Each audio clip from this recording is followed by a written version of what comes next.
የነን ሙስሊም የአይሁዳ ሬሳ ሲሸኝ ቆመው እንባቸው ወርዶ የሰኙ ናቸው። ይሄ እኮ አይሁዳ ነው ሲሏቸው አሽረፈል ኸልቅ ናቸው። የኛ ነብይ አለይሂ ሰላቱ ወሰለም አይሁዳ ነው ሲሏቸው እሱም እኮ የያዘው ህይወት ነው ያሉት። አንድ ሰው ወደ ጀሃነም መሄዱ ያስለቀሳቸዋል። ለዛ ነው ቻል አድርገው ያን ሁላ ስቃያቸውን ሪሳላቸው ላይ ብቻ ትኩረት የነበራቸው። አንድ ክፉ ንግግር ለሰው ተናግረው አያውቁም። አንድም ጎግል ላይ ግቡና ዛሬ ላይ ሰርች አርጉ። ታፕ ላይ የተቀመጡት የኛ ነብይ አለይሂ ሰላቱ ወሰለም ናቸው።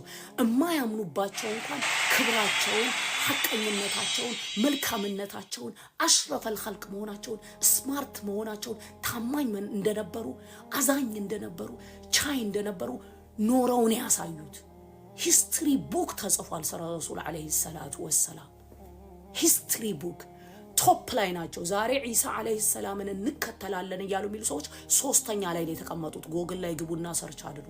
ቶፕ ላይ ያሉት የኛ ነብይ አለይሂ ሰላቱ ወሰለም ናቸው። ቢያረጓቸውም ባያረጓቸውም ወኢነከ ለዓላ ኹሉቂን ዐዚም አለ አላሁ ረቡል ዒዛ። ስትሰግዱ እያንዳንዱ ነገር ውስጥ እሳቸው አሉ። ቁርአን ስንቀራ እያንዳንዱ ሐርፍ የምንቀራው በጅብሪል አለይሂ ሰላም እሳቸው መጣ። እያንዳንዱ የምንቀራው እሳቸው የቀሩትን ነው። እያንዳንዱ ቢስሚላህ ስንል እሳቸው ናቸው ያስተማሩን። ኤቭሪቲንጋችን ውስጥ አሉ የኛ ነብይ አለይሂ ሰላቱ ወሰለም።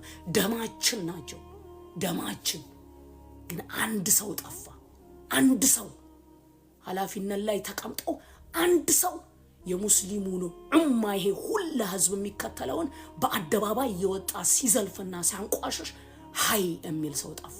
በትክክለኛ በህግ መጠየቅ ይችላል። እያንዳንዱ ከአፉ የሚወጣው ቆሻሻ ንግግር ራሳችን ተሰድበን ቢሆን ኖሮ ዛሬ ላይ ብለን ፖሊስ አምጥተን ክስ ከፍተን ፍርድ ቤት እናቆም ነበር።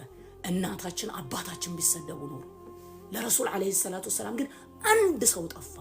አንድ ሰው ህግ የሚያቀርብ ይሄንን ሰው አፉ እንዳመጣለት ይናገራል። ይሄ ሁላ ሙስሊም ነው እየተደፈረ ያለው።